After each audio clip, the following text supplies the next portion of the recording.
Hello and welcome back to the MMA Split podcast. I am, of course, your host, Matt, joined as always by our producer, Josh. Hello. Good afternoon. Welcome back. Let's do this. We are still missing Sly, unfortunately, who, again, has a valid reason. He is off trying to save the world somewhere, or he's just having a good time. It's one of those two. I'm not 100% sure which one, but hopefully he returns safely and is eventually back on the show at some point. Not to matter, because we have got lots to talk about this episode. Plenty of talking points. We had UFC, we had Bellator, talking points from both, lots of fights, bit of NFL stuff to talk about, head trauma, concussions, CTE. I think that's going to end up being a talking point towards the end of the episode when we touch on news and on MMA related things. But of course, we will be starting with our UFC 61 recap and coverage. Before we get into that, as always, please do leave a like on the video if you are enjoying the content. Subscribe if you are or not already subscribed. And feel free to leave a comment. Thanks to Ron Sizzle, left a comment on our preview show for Dern versus Yan Xiaonan.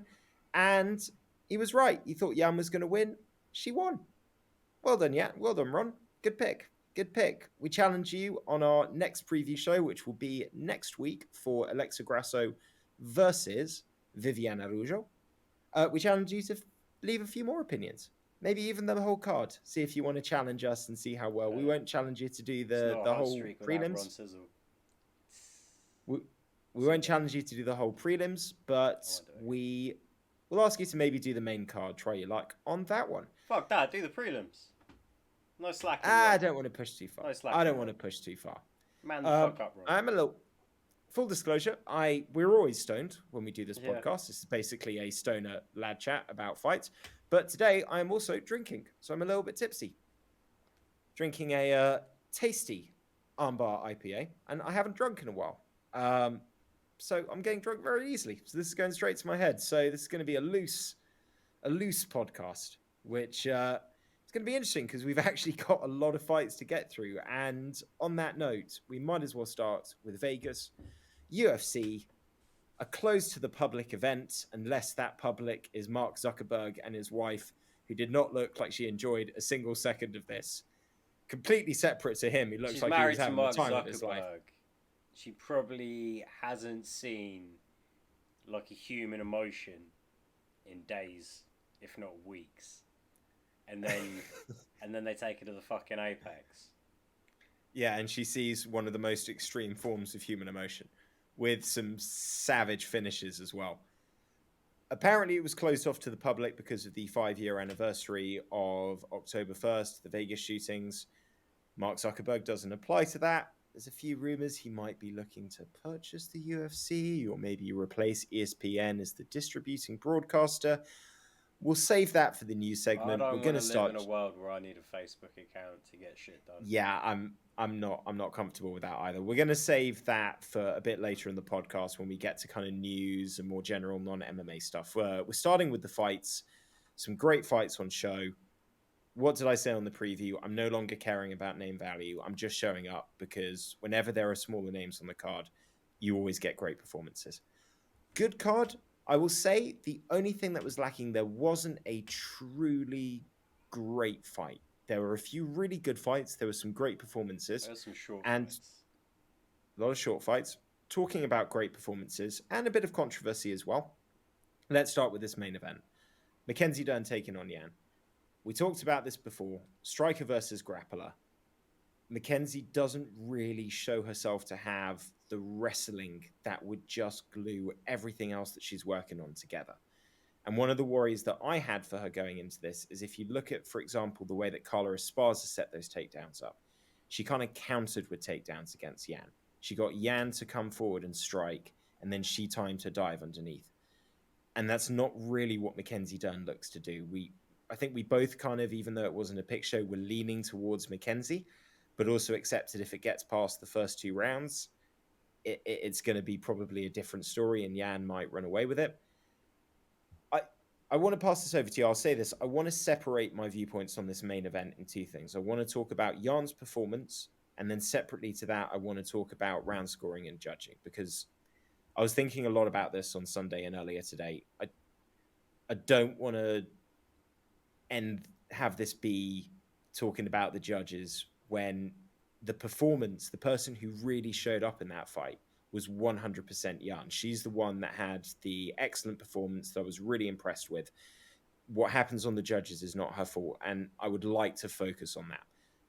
First of all, Josh, what were your thoughts on this main event? I mean, Jan did do great. Jan had a lot of success. With the teep kick down the middle, lots of straight shots, in and out, measured the distance well. But honestly, I feel at this point with Big Mac, it wouldn't matter if she had all the wrestling in the world. Her problem is, and we did touch on it a little bit, but one of her big problems is that she will get baited into a brawl when it doesn't need to be there. Like you say, if spars are counted with takedowns and double legs, fucking Big Mac, as soon as she's pressing forward, Big Mac's just thinking about rocking her and cracking her again and, trying to make up for a couple of shots that she's already eaten. Well, I think you've It's just touched the too. nail on the head there. She was always pressing forward, and I felt with Jan, really good footwork, never got stuck on the cage too much in one position. Is a really good counter striker. So she, from a striking perspective, as long as that fight was on the feet, Dern was playing into Jan's hands and playing into her skill set. And the And cage helped her with the takedown defense, if anything. There was nowhere to really get cut off at that point because her balance on one leg is so good. She was just staying up.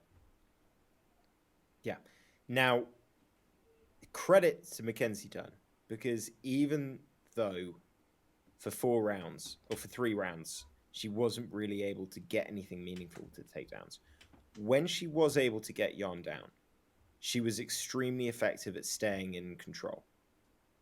And, I think there's a lot of credit that you have to give to Jan.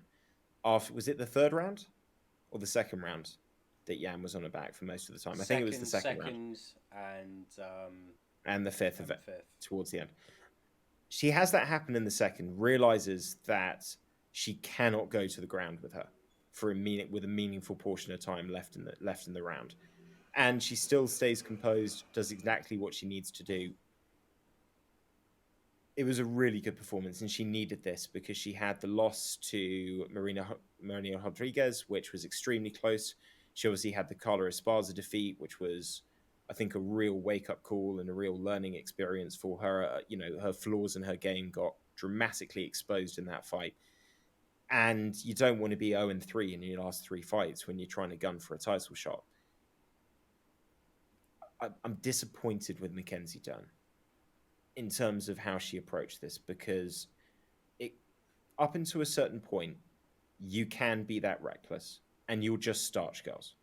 If you're that aggressive and that willing to take a punch and you can take it and you've got some power in your hands and all you need to do is get close, get them to the ground, and then your jiu-jitsu is going to take care of everything else.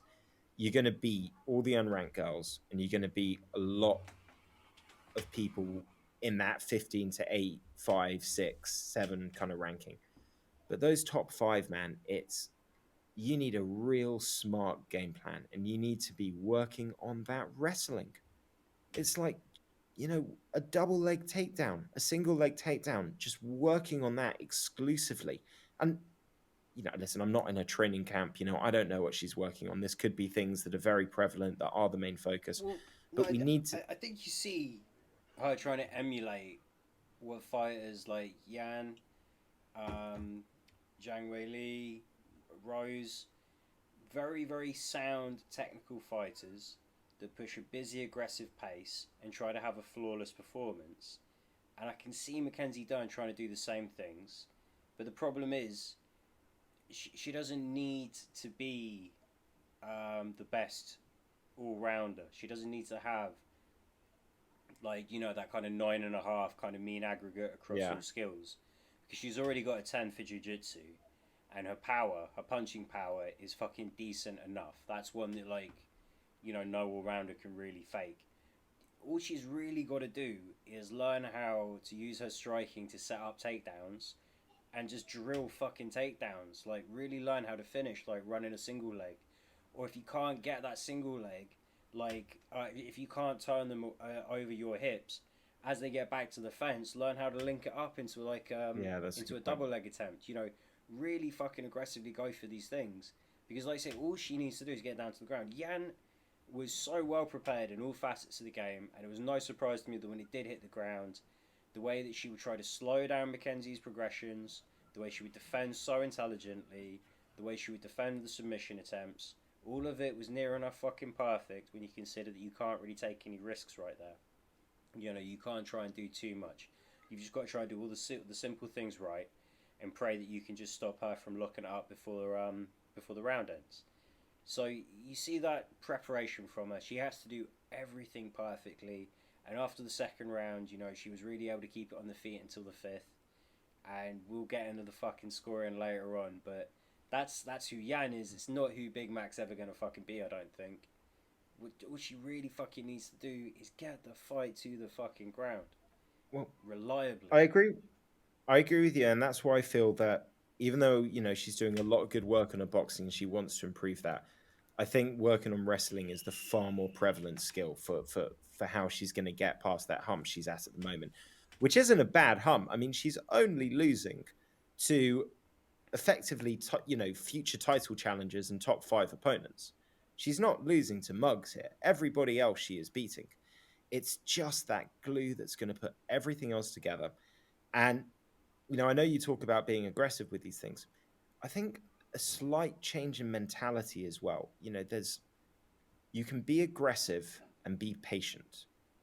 And I feel like she has the aggression without the patience. It Yeah. doesn't have to be a sprint. It doesn't have to be desperate. I'll Well, go look, she, back to she doesn't Carla. dictate. She reacts. If you get hit in the face, all right, great. I'm going to now implement my game plan, dictate how this fight ends. She doesn't. She gets hit in the face. She Hmm. fucking reacts. And I go back to the Carla Esparza fight with Jan.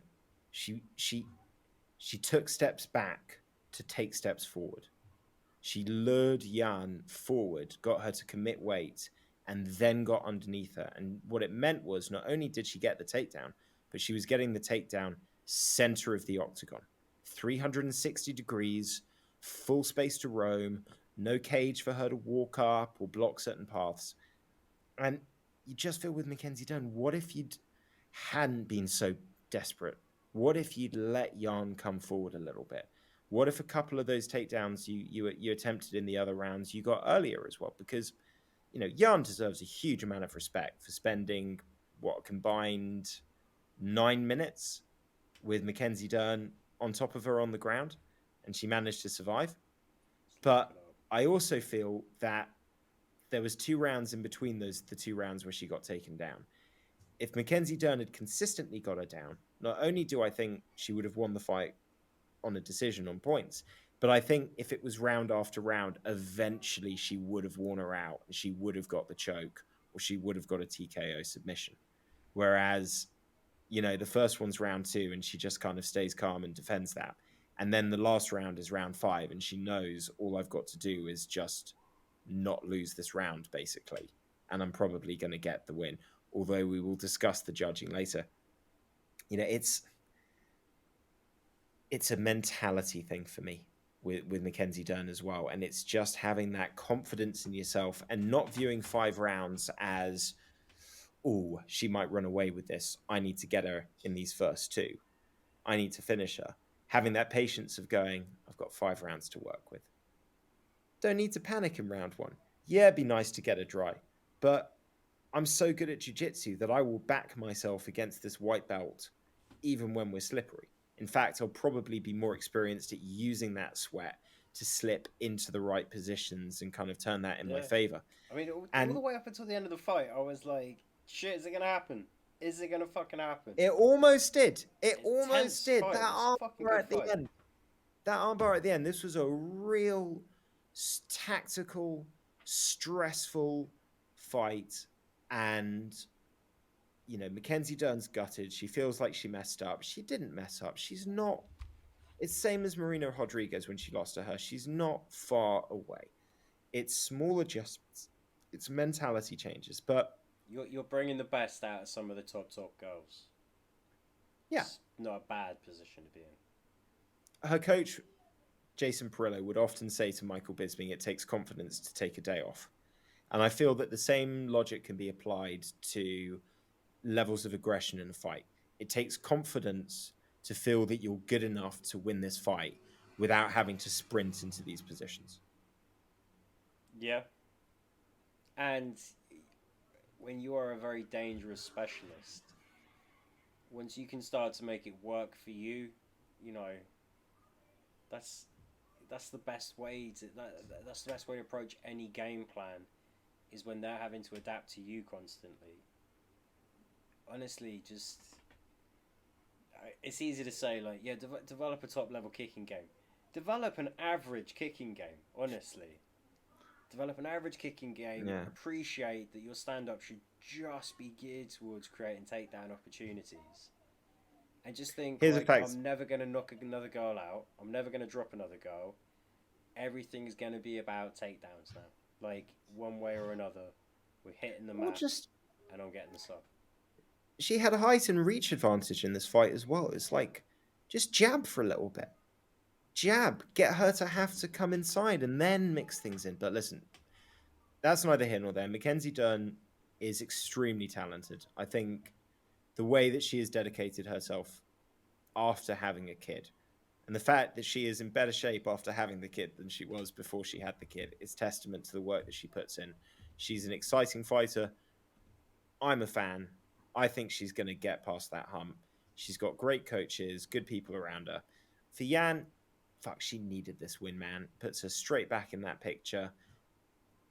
Not maybe even just one fight away from the title if you look at how everything's shaping up. Yeah. And I tell you who might be an interesting fight if she doesn't end up moving to flyweight and if you assume that she doesn't maybe deserve an immediate title rematch. Arguments for a Rose fight. I mean, it'd be interesting. It'd be good. I, I'd I definitely wouldn't be I up for wouldn't that. back I wouldn't back her in that fight, but I think it'd be an It interesting one. depends which Rose turns up. Who was backing Rose against Esparza? We didn't. I still feel Yeah. like there's just untold stories to come off the back of that one. Yeah, let's not talk about that for now. Let's talk about judging. Um, whatever good Jan did, nothing changes my mind that if that fifth round is not a 10-8, then what the fuck is? She landed 97 strikes to 14. She had 4 minutes of control time, and not just control time. This isn't like she was sitting in half guard or full mounts and not really doing anything. No, she was in either full mount or full back take, landing good shots, attempting submissions, trying to lock a couple in, dominating it. If you try and say, like, the only logic I can think is that two judges genuinely sat there and thought, yeah, but the girl's in it. Their shots aren't really hard enough for it to be a 10-8. It's like, fuck you. That's a 10-8. No, That's a 10-8. I think the problem is that in the scoring criteria they have that thing written in that like I think it's what is it less than 5% of rounds should be given a 10-8. That's Essentially, dumb. something like that. It is dumb. It should. I don't think it should really be in there. I think if you want to have shit like that, information like that disseminated to the judges, then do it by having a controlling body that runs their own fucking seminars or lectures or whatever. I think it's stupid to have it in the scoring criteria. But I think also, it puts a lot of them off. I swear to God, man, they used to judge grappling a little more fairly for these 10-8s. But even then, I swear you had to be in like full mount, raining down on someone, getting a lot of blood everywhere. They just don't I respect like grappling dominance in the same way they should. no, it's meant to. I understand that they don't want to give 10-8s for somebody that just stays in half guard for 4.5 minutes. I understand that. But that's not this situation. She was going into the most advanced ground positions you can be in. And the problem I have, if that is true with the 5% thing, I'm not saying that that shouldn't maybe be like the outcome that occurs just by nature. But I'm not a fan of this idea of going, well, we only need the number of 10-8s to equivalent to 5%, and then working backwards from that figure. Do you see what I mean? You should award 10-8s as you see them, and then see what the percentage ends up being after the fact. Yeah, I mean, it's just the way it's kind of like loosely. Um, well, I just suppose it's hard for people to kind of score the idea of like sapping like their will to win, and at what point is a submission attempt just well defended, or is it actually still effectively close to ending the fight? In the moments before it is ultimately defended, how do you kind of score it? I just don't think they give enough respect to it. I thought it was a draw. I gave that a 10-8 in the fifth round. I wasn't Same. surprised that none of the judges did. Wait, was there one draw on there? It was a majority decision, wasn't it? There was One one draw. draw, yeah. Yeah, one draw. One draw. One I judge had sense. I wasn't surprised that two judges gave them both. I gave round five as a 10-9. I sort of expected that was probably going to happen, The but it's the another issue. thing. Like open scoring, please. It was round five. It wasn't. I mean, it Yeah. affected that much. But I would love to see things like open scoring. I would like to see an overseeing body for judging. Like to Do see you know? more of a development in that area. I think the real thing that kind of made this a bitter pill to swallow for me, at least, is that if you look at round two for me is an example of a 10-9. Even though it has characteristics of round five, long periods of control time in dominant positions, attempting subs, landing strikes, you can watch that and the stats back this up. There wasn't enough in that second round, even though it was an extremely dominant round, for it to be a 10-9. And for me, that only highlights more why the fifth round is a textbook 10-8. Because you've got the example earlier on, where even I thought at the times, like, could that be a 10-8? And then I thought, no, that's definitely a 10-9. And I think nobody is questioning round two, really. So it's just, I think it's a shame. And listen, I'm not saying a draw helps out either fighter. I mean, a draw in MMA, it's basically a fucking loss for both. It's a scratch.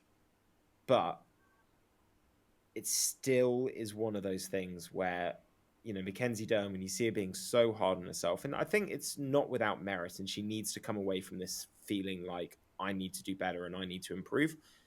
But she's really beating herself up over something where, in many ways, you could argue you were your opponent's equal based across 5 rounds and based across our scoring criteria. So, Yeah, you and know, you're maybe, and you're the maybe, one with the biggest holes in your game, aka the easiest shit to fix quickly.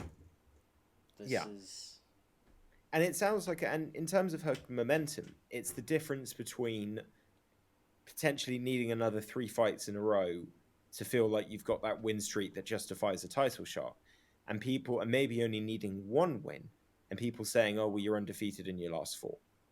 So it changes the narrative quite quickly.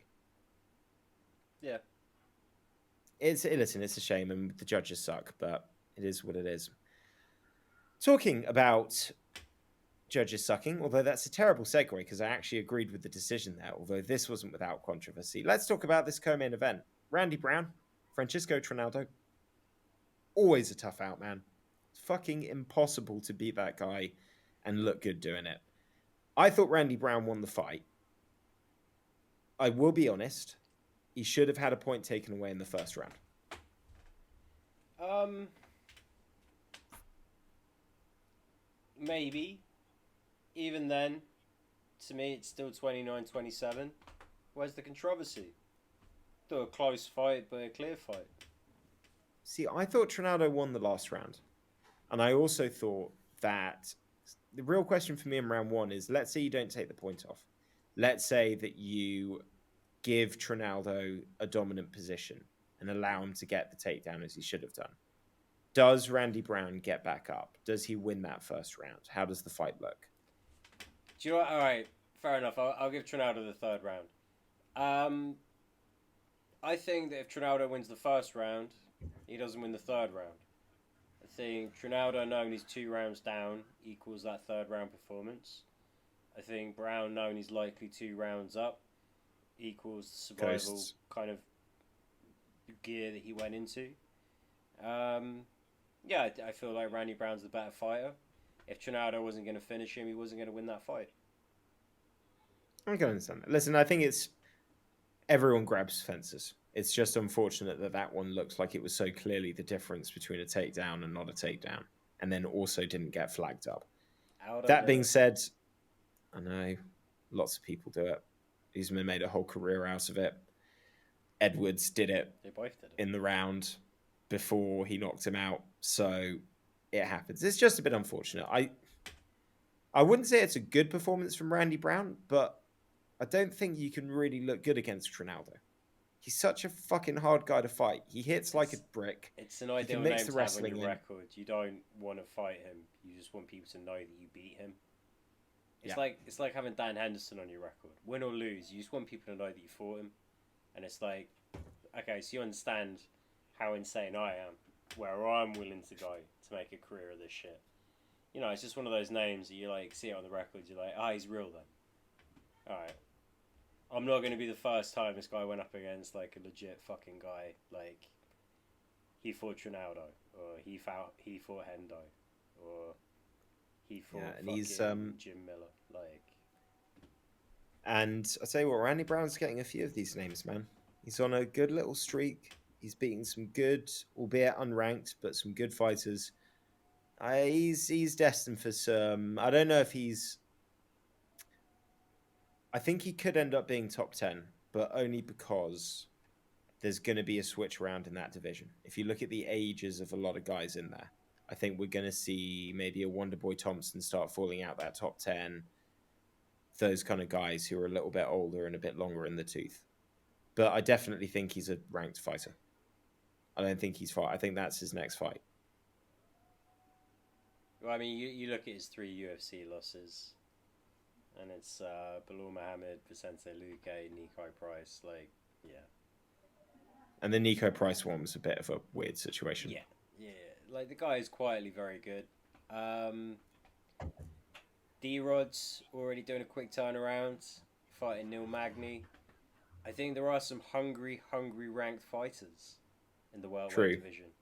I think he can find someone that's going to want to fight before New Year. So I don't know if I'd he's agree going to with want to that. fight again that quick. Like Trinaldo is Trinaldo still. Yeah, I'll tell you one thing though. You don't see him getting hit clean a lot, Randy. I Like don't know how first round, clean he they can need get to caught. be. Yeah, that's a good point. That's a good point. I wouldn't want to hold fucking mitts for Trinaldo. Nah, dude. Some people, man, they're just made out of fucking steel. These old fucking Cubans or Brazilians that just don't fucking age. You know, it's something else, man. There's something in the water. You got to respect it. Yeah, 44, 44. it's just a scary Still old getting man. it done. Let's talk about Rani Barcelos. This was a really fucking just dominant performance. I know Trevin Giles isn't on a good run of form, but you know we're going to talk about another guy who just put a statement down as to I'm the better fighter, so I'm going to do exactly what's expected of me. But this was the decision version of that. I mean, Well, if he doesn't land, you would have forgiven him for being a lot more conservative with it, given that Trevin Jones's big weapon is his power. yeah, And Barcelos was still quite happy to fight inside and be in and out and not get hit, rip and weave and always be the guy on target. I thought, considering the opponent, even though we talked about, he's definitely the better man. You expect him to win, but everyone has a puncher's chance in 4 ounce gloves and power punches. It evens the betting yeah. line somewhat. But the fact that Barcelos was still having fun in there, still kind of being playful, I thought he'd be a lot more takedown heavy, very conservative. Every striking exchange was going to end with a level change kind of thing. Have Well, fun with it. Fair play. we'll see. I mean, he's not fighting 5-star on any confidence, is he? You know, 5-star's not. He's not. You know what I mean? There's a difference between the guy who's just knocked his last 3 guys out and is feeling excited, just feels like he just needs to touch the guy and he's going to fall over, and then fuck. I've had one win where I was getting my ass kicked and it got overturned, and since then I haven't been able to get in the win column. You know what I mean? It's a different kind of animal, and I don't think bantamweight's the right weight class to have a big right hand. It's not the right weight division to have your thing be that you can land heavy. You just need more. in the Yeah, lower weight there classes. are already guys that are kind of like that, and when they get like outclassed on the feet, you're like, you need a little bit more at bantamweight. This is a very very tough division, scary good And it division. is ridiculous division. We'll be talking about bantamweight a bit lower down when we talk about the prelims. But absolutely stacked. Good win for Barcelos. Man, I was looking at this earlier today. I think there's going to be some cuts after this card, man, unfortunately. And I think Trevin Jones might be one of them. It's possible. Okay, let's talk about a non-event. Sadiq Youssef, he should have been fighting Giga Chikadze, who is scary. Instead, he fights a guy making his UFC debut on short notice. Yeah, What does Sadiq Youssef do? He does exactly what you're meant to do to a guy that's not meant to be in there with you. exactly what you need to. Yeah. This is when Makachev fought Bobby Green. This is just, I'm not just going to beat this guy because I'm expected to. I'm going to show everybody that just the fight that this guy was in there with me was a complete and utter waste of time. And when you pull a gilly standing up, you know you fucking got the guy. You know what I mean? No fighter does that to somebody that they genuinely fear and respect.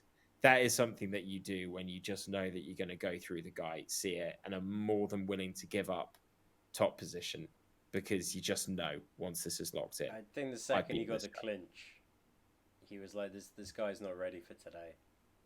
The knees to the No, body, the knee to the head. yeah. Yeah, I think it was inevitable as soon as he kind of pulled guards. You were like, "Yeah, this guy probably already whispered to him like, I'm ready to tap. Do it now." Like, Hey, he went for it, man, but the position he was in, that's not the time to be throwing body shots. The other guy has got your head pulled down. You are not getting the leverage that you want, and he is blasting you with knees. I guarantee you, those knees are bugging you more than your punches are bugging him. yeah, the guy just, you know, short notice, big step up. It's not He just, went for it, man. "Hey, welcome to the UFC." It's, "Hey, this is Super Sadiq." So Yeah, James Krause in the corner. You know, he'd been on a win streak himself before he got this call up. But Sadiq's meant for bigger things, man. That's not the guy that you fight in your debut. It was a it's non-event. a hell of an opportunity, but I don't know. Listen, Hopefully, Sadiq, Shameless Don Shayness gets at least one more shot. I'll tell you what, do you know how I know what a complete waste of time and mismatch this fight was? Despite the fact that he subbed him in 30 seconds, he did not get a performance bonus. Who did get the free That's the UFC. bonuses? Santos, Silva, Allen, and I think Canetti, or maybe Chandler instead of Allen, one of those two. Chandler and Canetti, yeah. So 5 of the first 6 fights. Hey, listen, maybe they took the viewpoint of, listen, man, you got your win money. You know what I mean? We didn't ask you to do a lot of work tonight. Yeah, yeah, kept the fight He's together. he needs to do better things, man. Like, but that's neither here nor there. That's just my opinion. I don't book these fights, and Sadiq also needs to get paid. So that's the other factor of this. He can't just wait for big fights the whole time. Electricity is expensive right now, and bills got to be paid. Yeah, Bill's greedy as fuck. Fuck Bill. Mike Davis came back. Mike Davis got a win. He had to fucking work for this win. He Like looked Davis looked knackered at the end of fantastic. it. But this is why you got to be well rounded. Slava Claus, you are a better striker than this guy, but he could mix in the wrestling, and that was the difference maker. I don't know if You I can't be that. necessarily say that Slava Claus was a better striker. I think he's a more dangerous striker. But Mike Davis was still able to kind of, really control all facets of the fight, I thought. Did a great job against a dangerous guy. Made him look quite redundant for the first 2 rounds, to be honest. Do you not feel though that because Mike Davis has the wrestling threat, he is able to be more effective with his striking than Slava Claus, who's having to factor that constantly into consideration? Yep. Still felt the hands were landing early and often, though. And it was like, if the striking game was close, Slava Claus shouldn't be taking this long to kind of warm up and land a few shots. I Mm. felt that from the get go, Mike was the better fighter, the more prepared fighter. Hands looked better, and yeah, still, Slava Claus put on him in the third round. This was a good fight. I really hope they don't cut Slava Claus because I really do kind of enjoy watching this guy fight. I think at alpha male he can round out his skill He'll set get some, it. you know. Well, you could see he was trying to keep moving. He was trying to not be a stationary target, and that was working up until a certain point. But he just eventually, if he did get caught with anything, he just didn't have the preparation to defend it in the right way and would just end up on his back. That might be a cut, but we'll see. We'll see. We're going to be talking about some cuts that have already happened later in the show. That was the main card, but I think they missed a trick here because they ended up making Daniel Santos versus Castaneda the headline of the prelims. This should have been the main card opener because this was the best fight, hands down. We're only going to run through these. We've got Bellator to talk about, so we can't spend too long on the prelims, but we got to talk about this for a couple of minutes. He's exciting, Daniel Santos. Didn't get it done against Arce, but pulled off the comeback here. Yeah, I thought Castaneda was going to put him away in the first round. Same. You know, he ate that head kick like it was nothing, but shit, going from round one to round two, it was like they subbed in his twin brother or something. It was crazy. A lot of people are making Oliveira comparisons, and the only thing I'd say to that, I don't know if Oliveira's fight style is the one that your coaches would ever want you to try and plan your style on. Yeah, you are a knockout and a submission threat, so just go in there and create chaos. He's not. The difference is as well. I don't think he's quite got the same. Oliveira can be this aggressive because he knows 90% of the guys he fights, it hits that mat, he's got them. I don't think Daniel Santos is quite there. But I'll tell you what I love. I love the aggression. I love the patience. I love the toughness. And I mean, really, he was aggressive. But I mean, talking about, what Mackenzie Dern lacked, this is how you are aggressive and pressure, but also be patient. Once he survived that first round, he could sense that Castaneda was fading. He's the one that just stayed patient, stayed in his face, didn't get overly aggressive because he just sensed and he knew at that point, man, you can't keep this pace. You're not throwing anything back at me that I'm worried about. You're more focused on defense and just little picks. Okay, one, one, one.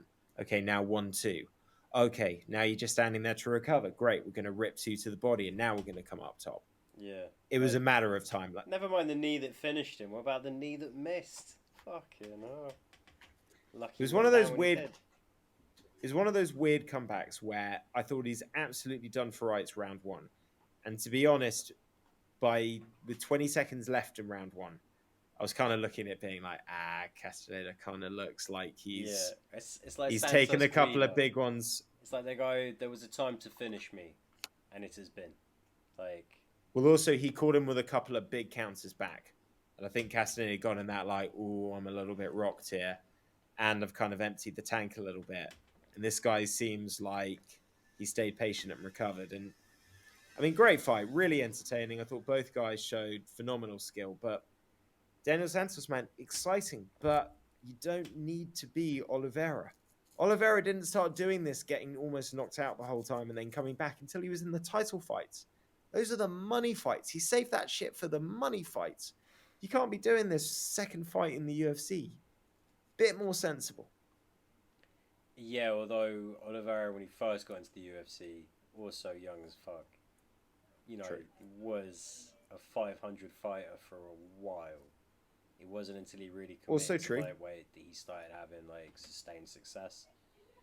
This is true. So He was also 22 when he joined the UFC. yeah, he was.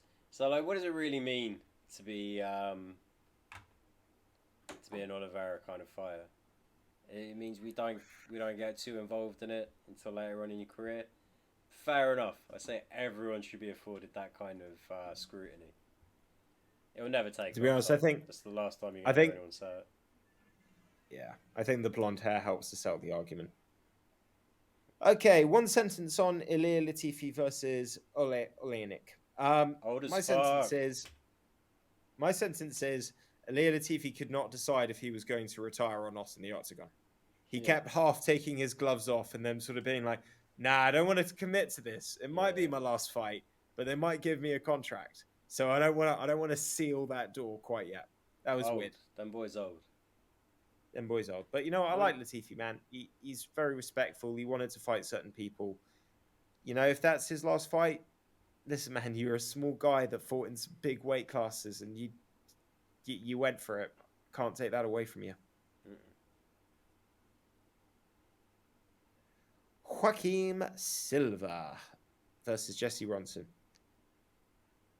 Landed with the opposite knee I thought he was going to. Landed yeah. with the front knee. That was impressive. No, it was a nice little kind of switched lead knee knockout. Pure fucking highlight fodder.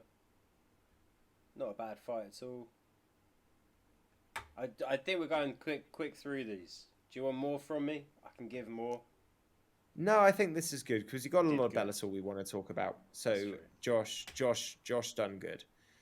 Brendan Allen versus Christoph Jotko. Don't take the fight to the ground against Allen. Yeah, it felt like he made it a little easy for him.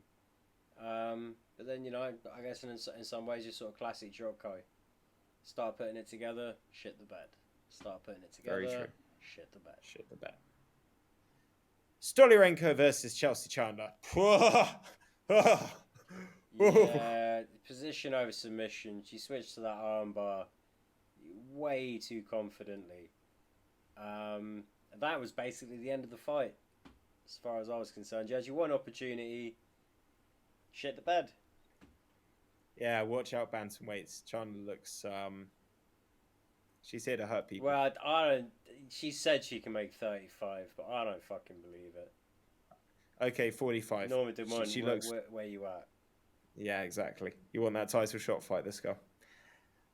Canetti versus Randy Costa. Randy Costa, 3 losses on the bounce after all that hype, and you Yeah, tap like that. I This think is not Canetti good, man. feasts on the young. That's how he's keeping it done. I don't understand at his age in this weight class how he's still so good, but I don't understand how Randy Costa was so bad. He changed all his coaches. It sounded like he was taking things seriously. It looked like he was more focused on prepping his mustache than prepping for this fight. That's one of the easiest back takes and submission lock-ins I've ever seen. It looks like somebody that was completely unprepared to deal with it. yeah, I think he's got some sort of Dorian Gray thing going on with Randy Costa. Randy Costa's just hanging in his master bedroom, getting old as fuck right now. He might be cut as well, man, and that's a shame because I remember when he fought Yanez, and there was all that hype around these two guys, both young prospects. People talking about it being maybe the rematches when they're fighting for the belt, and obviously Yanez has gone on to great things, and Costa is not putting it together, and it's a shame, man. It's a real shame. 6 and Yeah, 4 now, has 3 finishes as well in a row that he's been on the wrong end of. and the last 2 were not impressive. Although Tony Kelly's a beast, man. That's the thing. It's not a bad loss, but Yeah, this one is just just racist, like just racist and simple. As a fighter, he's alright. that was the UFC card, man. Some good finishes. The only problem is when you get all these finishes on the prelims rather than the main card, you spend 90% of the broadcast watching people just try and fill shit with videos and talking about crap. So what you really Beauties are want watching is it on a long Sunday. Beauties are watching it fast on a forward through. Sunday. Fast forward through, ain't that the truth? And usually that would be us done with our MMA recap. But there was Bellator 286. And I got to say, Bellator definitely takes the cake for having the most entertaining fight of the weekend. Because that AJ McKee fight was brutal. I Yeah. enjoyed that. That was fun. Spike Carlisle came out thinking that it was a 3 minute He went fight. for it. He went for it. He came out going, this fight is going to last for 3 minutes, and if I don't win it in 3, then fuck off. He went for it. And I got to say, a lot of respect to AJ McKee because he was willing to counter back, but he didn't get caught up in it.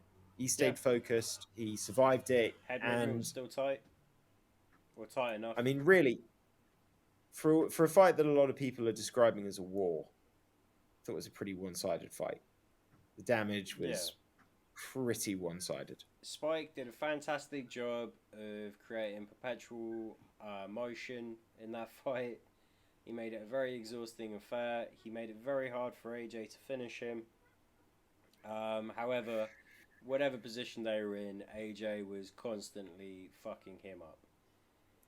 I Yeah. understand why Spike Carlisle has been gaining a bit of traction since leaving the UFC. You know, he's got wins in a bunch of different major organizations at this point. He is not a bad fighter. He has a really stupid, annoying laugh, even worse than John Dodson. You put that aside, he's a pretty good fighter. He's pretty good. AJ He's McKee not. looks fucking big at 155. Can we talk about that real Also, quick? man, yeah, he filled out. He said, and he said, I think he said he's only going to go back to featherweight if it's for a title Yeah, shot, and fair enough. he wants to be in the Grand Prix at lightweight. Easy money, well, not easy money, but you know what I mean. Like you got to favour him at this point. And to be honest, Scott Kokid gave an interview last week saying that this is the best roster Bellator's ever had, and I don't disagree with him. What I would still say is, I think if you look at the success that Spike Carlisle had in the UFC and try and establish a sort of level, he's not in the same league as AJ McKee. He's just not. He's Yeah. not. You know, AJ would get light years further than him in two weight classes if he was in the UFC. Well, And let's put it this way: Bellator's lightweight division was fuck all. Now, with AJ coming in this week, it has been heftily improved to shallow. this is true. It's now been upgraded to shallow. It's a very shallow division at this point. Previously, But fuck all. Name about he four. did what he's meant to do. Yeah. And I think he's got the right frame for lightweight. And let me ask you this: how do you think he would fare in the Grand Prix? Because obviously that's how he got his featherweight belt. Yeah, I think guys like Hendo, Patricky, Quealy, not so much Primus. I think those three guys potentially give him issues, but I would favour him in all of those matchups. I think realistically he's only going to have to beat two of those in a Grand Prix format. Be very surprised if he ends up fighting all three. Do you think they seed him on the opposite side to Patricky to make sure if they have that fight, it's in the final? Possibly. Also, because I think that is your 1 and 2. Obviously, for the champion as 1, AJ as 2. So I think if they are intelligent and they seed it, they will be on the opposite ends. But yeah, in my mind, it's them 1 and 2, Henderson 3, Quealy maybe 4. Who the fuck else you got at 55 in Bellator right now? Spike Carlisle. Obviously, not entertaining that. There are other guys, Brent Primus, fucking Sydney Outlaw. I just can't pull these fucking names out of thin air. Don't worry. And that does kind of say something. So, yeah, We're gonna. AJ McKee would be my favourite to win. As it stands, barring some big name acquisitions. Who would you back? AJ McKee, yeah. It's AJ or Pitbull, man. I tell you what though, there's a part of me that would like to see Henderson do it, because I think the story of a guy who's kind of a forgotten champ in the UFC having effectively a GOAT status claim by becoming the world champion in 3 different organizations, I think would be pretty fucking cool.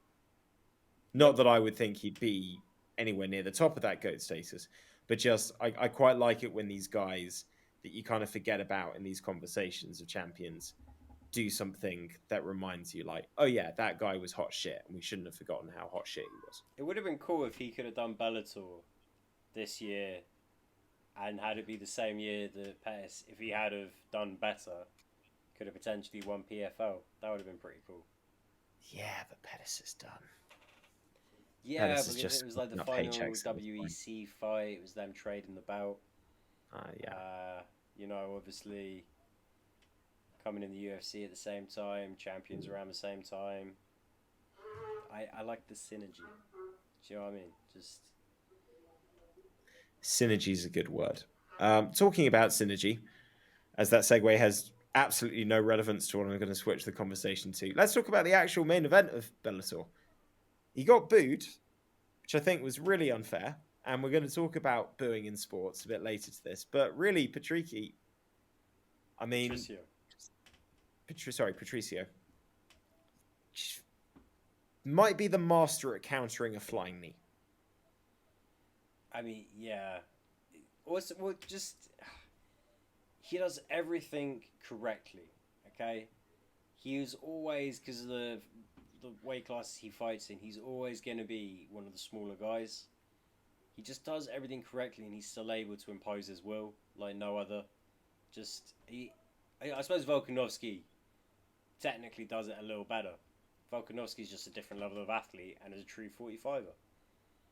The way people countered that fight, flying in the first time, putting Boric down on his ass, very nice. And in the second round, where he catches him, spins him round, and just dumps him down.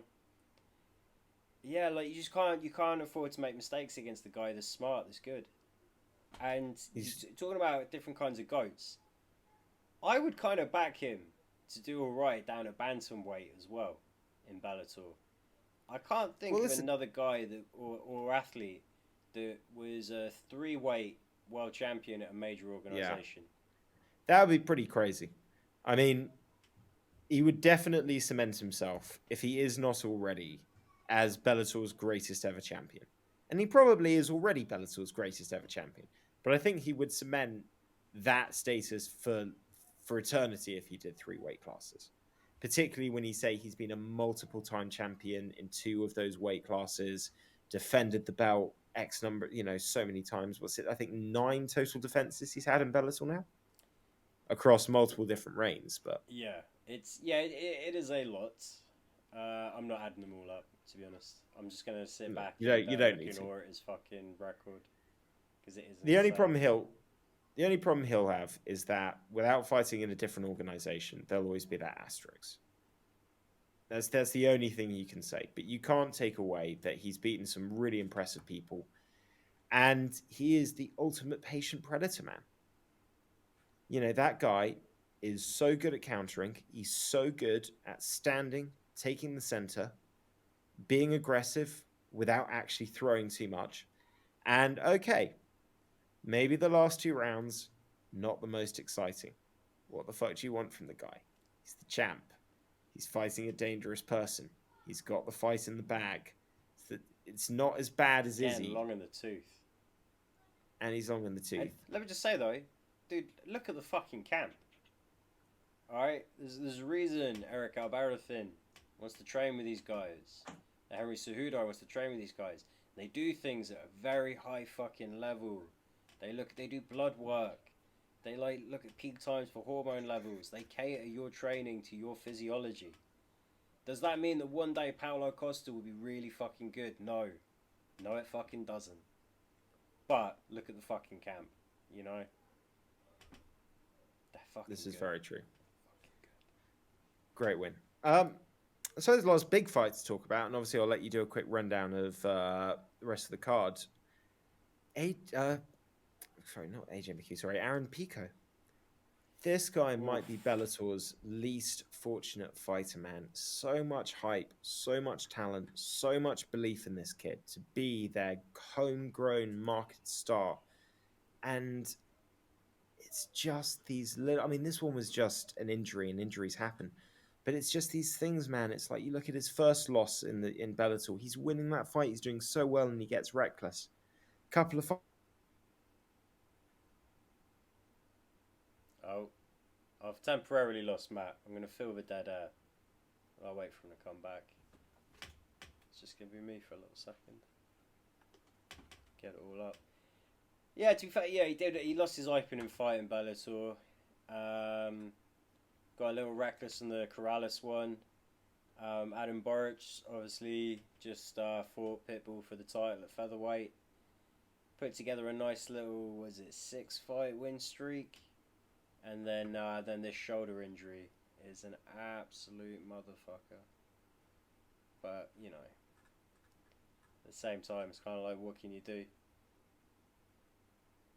Don't know if Matt's coming back, so I'm just going to carry on ploughing on through.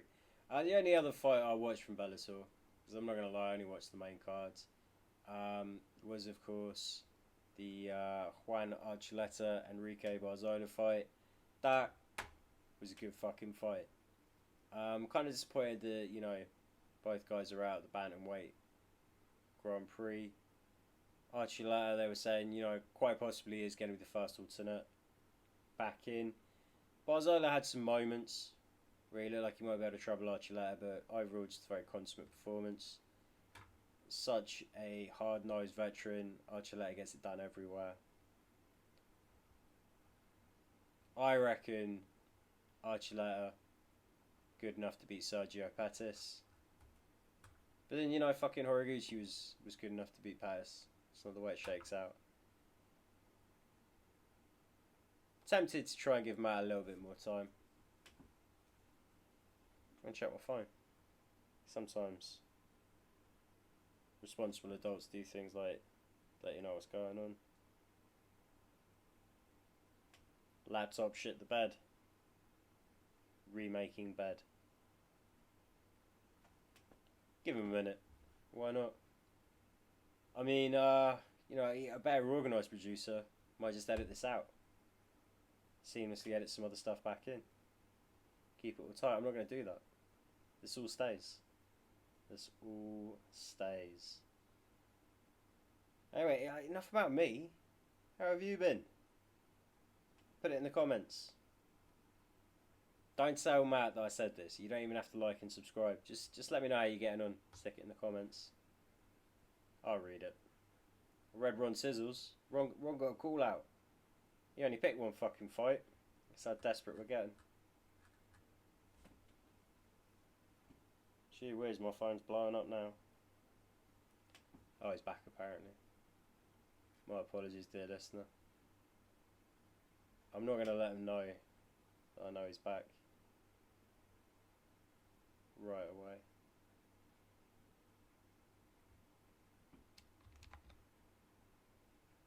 Dropping in. I could literally hear you the whole time. Yeah, I keep the room muted now, so I just hear the audio feed coming through. That way, if there's any kind of actual delay or any kind of reverb or repeat, I know that it's an actual issue that picked up on the recording. Makes sense. I did a fantastic job of making that all usable footage that I don't need to edit out. Fantastic. Yup. So that's how cursed Aaron Pico is. Even as we speak his name, it curses my laptop into crashing. But you know what though? He'll get his shoulder repaired. Hopefully, it's not going to be a lingering, career-altering injury. Although the way they try to deal with it did make me think that this shit happens all the time. That was the most violent attempt I've ever seen to click somebody's back shoulder back in. Yeah, I wonder if that's what broke the clavicle. Either way, fucking is what it is. It wasn't a bad start. I forgot his name now. Jeremy Kennedy. God, I was so worried that I was going to say the UFC fighter instead. Jeremy Kennedy. Well, it wasn't a bad start. Guy did what he needed to do. He obviously said in his post fight, you know, I could tell something was wrong from the way that he wasn't really able to wrestle with me, but he hadn't picked up on the fact that his arm was fucked. If they'd let the fight continue, there was no way that he wasn't kind of attacking that side where there was going to be almost no defense. You can't, man. You can't see a guy get his shoulder pop back in and then let him go out there and fight. Yeah. What did they think they were going to do? You know, fair enough. Try to keep it going. Respect that. Yeah. The only thing that they ended up doing was making a horrible attempt at popping his shoulder back in, rather than just allowing the doctor 5 feet away to do it far more effectively in another 30 seconds. Well, But they know listen, that man, the if the kid's doctor had tough. done it, that definitely would have been the end of the fight. So Yeah, I know. But the kid's tough. He wants to win. He thought he could go back in there. You got to love that. But it's just, it's unfortunate, man. Because if he'd won that fight, a title shot isn't outside of the possibility. But he didn't. And it's another step back. And when they put a lot of hype behind a guy from a young age, it's not easy to deal with all of these stumbles because they're far more highlighted than they usually would be. yeah, I mean, he was on a 6-fight win streak. Yeah, It's an unfortunate one. this I think isn't the a other ones are stumble. kind of in the rearview mirror. This is just it just fucking sucks. It's like Tom Aspinall. All right, you're still It's on not the his up, fault, yeah. but it's like let's just see where you're at when you get back. We're gonna do everyone a favor. You're gonna have a tune-up fight kind of thing, and we'll go from there. Crick in my neck. Kid's got a lot of talent. It's just it's unfortunate to see. This one was really unlucky. Yeah. By the way, Really, I really did unlucky. Archuleta Barzola while you were gone. Not that I really Oh, got deep excellent. on it, and I didn't watch the prelims. Nor did I I. did not. So as That far as ends I'm it for concerned, our Bellator coverage, mm-hmm. which brings us into the news. And following on from a previous video, officially, Aspen Ladd has been cut. When Dana White was asked about this, he said one response and one response only. Making weight is part of the job. Couldn't agree more. That's fair. And Um, go on. What are you gonna say? oh no, I thought you were going to say so. I was going to change the subject, but I thought you were going to say something to follow up on that. Oh yeah, and she's not the only one that takes the piss with this. So Yeah, but she's really taking the piss, man. You know yeah, what I mean? Gastelum just She's had to fight for about a 185. Like what? What yeah, could have but there been? was he had a weight class he could move up to. That's the big Oh real yeah, difference yeah, yeah, maker yeah. here. A weight class he had no Yeah. business being in, nonetheless. But Talking about retire axes and cuts from the UFC, have we talked about Kevin Holland on the show, or did we just kind of dismiss that there's no way he's actually retired? yeah, I don't think anyone believes he's really retired. We did briefly talk about it, but I'm not buying it. No. Although Dana White, did you see the shoes that he sent him? I did. I saw a lot of people get upset about how they didn't look like they were nice enough. Um, you can't make shoes that look like they're worth more than like maybe $500 to me. Honestly, I'd agree with that. I don't understand where the production value is going at this point. But yeah, what's wrong with them looking fucking stupid? Lots of expensive shit looks stupid. Yeah. They did look weird, though. They looked dirty.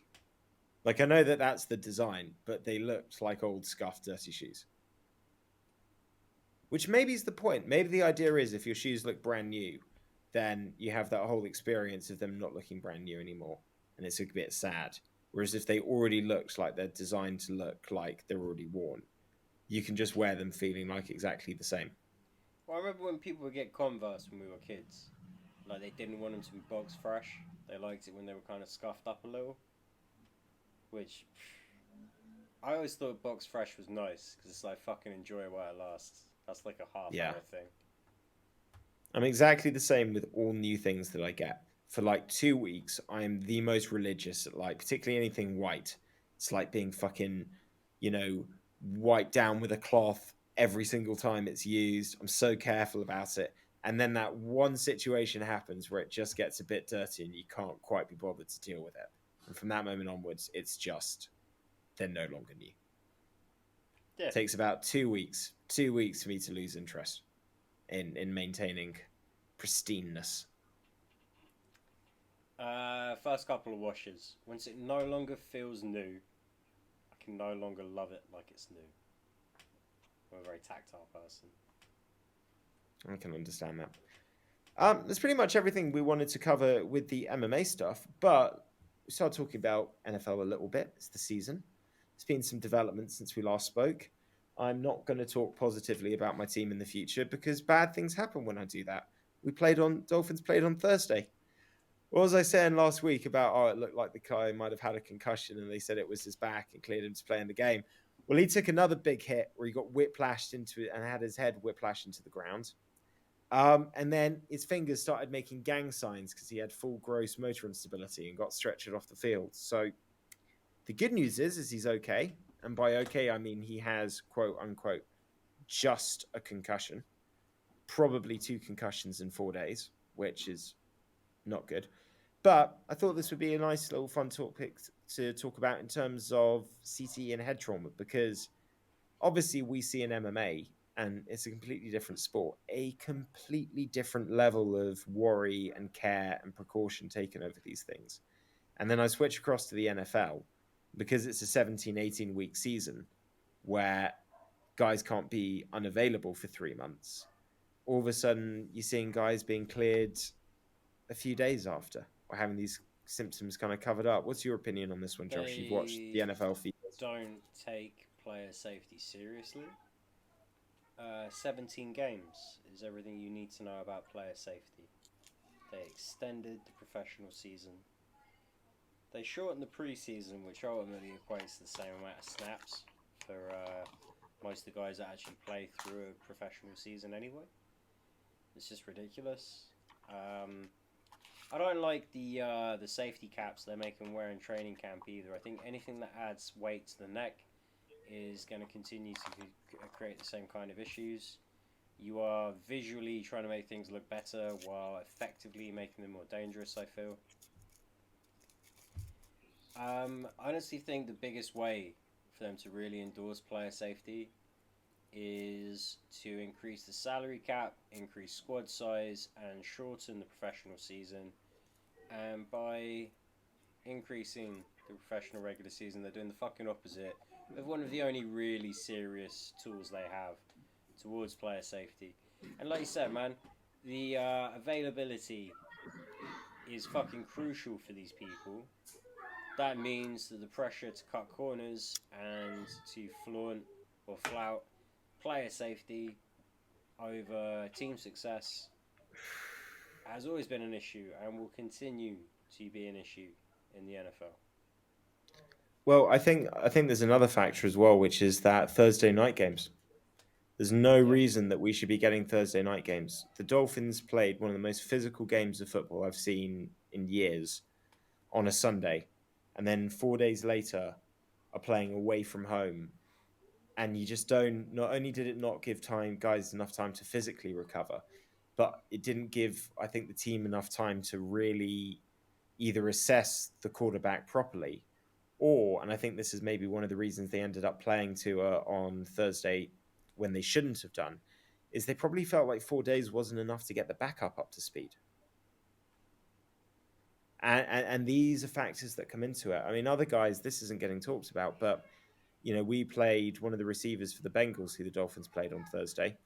He got a concussion in week 1 and week 3, and he played 4 days later in the Thursday game. And that's like official, like documented concussion. It's just that they deemed that in both of those situations he cleared the protocols or the 5-step protocol afterwards. But there's no way you can get a serious concussion 2 weeks apart and still be absolutely fine 4 days later. I just don't believe it. No, um, it's not just concussion either. Like the pain medication they have these players on, so they can play through nagging injuries, creates a medical dependence on these things. They just take players, they chew them up, they spit them out, they make them play for free during their informative years. A lot of them don't make enough money to really kind of cover the amount of time they put into this sport. And the ones that do make enough money, theoretically, to be fine, a lot of them end up using it, losing it in stupid fucking ways, and not enough care is taken over these young men. It's a whole industry just chews them up, spits them out, frontline workers, seemingly recompensed accordingly, but when you think about what they have to go through, like the money's not enough. Frankly, they just don't get paid enough to risk their lives like they do, their futures like they do, their fucking their health. Yeah, it's a brutal sport, and with all of this stuff going on with the Dolphins quarterback too and his concussion, it made me think of. It's a weird comparison, but I'll explain in a second. Calvin Cater after he lost to Max Holloway, where his gym didn't let him do even light sparring for like 9 months, to the point that he was getting like genuinely annoyed. But every time he came in, it was just the same stuff. It was darkroom therapy, it was light cardio work to stay fit, maybe some weightlifting, and a lot of coordination training. Basic grid with different lights, and you have to touch the light and just constantly working on those motor neuron connections. And obviously it's a different sport because you can have a guy sit out for 9 months and that's just the time in between his two fights. But apparently the NFL are going to be assessing their concussion protocols, probably because none of their protocols have any relevance to diagnosing an actual concussion. So hopefully it's going to change. But I think a big one as well is, listen, I'm biased. I live in Europe. Thursday night games are a fucker for me. That means if I want to watch them, I either have to catch highlights the next day or stay up till literally 5 in the morning on a Thursday night. It's unmanageable. They don't need Thursday night games. Guys need at least a week. At least a week. And really, they need more, but it's a small season, so fine, fuck it, a week. But at least a week. Yeah, more money, more players, less games, longer time in between games. Do keep the 18-week season. Do 2 bye weeks. Do you know what I mean? There's a lot of smart That would ways be a to do good idea. this. That would be a good idea. Yeah, but it doesn't make money, so fucking is what it is.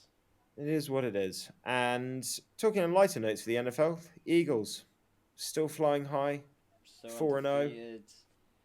Well, beat like I your say, old like coach. could very well be 7-0 without really being tested at this point. It's just kind of the way the schedule's shaking out. So it's early days. I'm not going to jinx my team like you did. No, very true. And I've got to look forward to Teddy Bridgewater now against the Jets. Fucking Teddy Bridgewater. He's not. Do you know the worst thing about Teddy Bridgewater is? He's not bad enough for you to just moan about him and him to not play. He's just good enough to get into the team and then just bad Oh, enough I to disagree. not win it for you. There's nothing worse than an average quarterback. Absolutely fucking kills you as a fan. It's like the most frustrating thing. Yeah, so I've got that to look forward to, and I can't even be upset about that because I'd be more upset if I see them trot Tua out again on Sunday. That's the point where I'd be like, you actually don't care about this human being. Don't be shocked if that happens. I will say I'm glad that we were able to come back from a 2 touchdown deficit. Some good character Yeah, there. And I love that the Saints shit the bed so fucking hard because we got their first round pick. Do you see that field goal attempt? mate, I watched that whole game. Ding, I was flicking. I ding. had I had that game on my TV. I had the Manchester Derby on my laptop. So I was watching that dink happen not too dissimilarly away from. Oh, that was well after, but I was enjoying both situations. It was good. It was a good Sunday after a rough Thursday. And Arsenal won the North London Derby. Absolutely spanked Tottenham 3-1. So Top of the table. it it got better. It got better. Anyway, I think that is our show for today. Fine with Guys, that. we ran a bit long, about Hour an and hour and 10. 20 minutes or so. Let's see if that gets more or less viewers. But if anybody is still with us an hour and 20 minutes in to watch us still talking now, thank you. Please leave a like. If you've actually watched an hour and 20 minutes of us talking, you must at least mildly appreciate us. Drop a like. Let us know. Drop a comment. Give your thoughts. Give your feedback. Even negative comments are always appreciated. Subscribe if you're not subscribed. Have a great week. Bye, Dave. Bye, Laurie. Bye, Trufo. Bye, Laurie. Bye, Dave. Pretty sure you two are the only two here. I assume Matt might get back here when Matt watches it. I don't watch it. I watched the whole thing.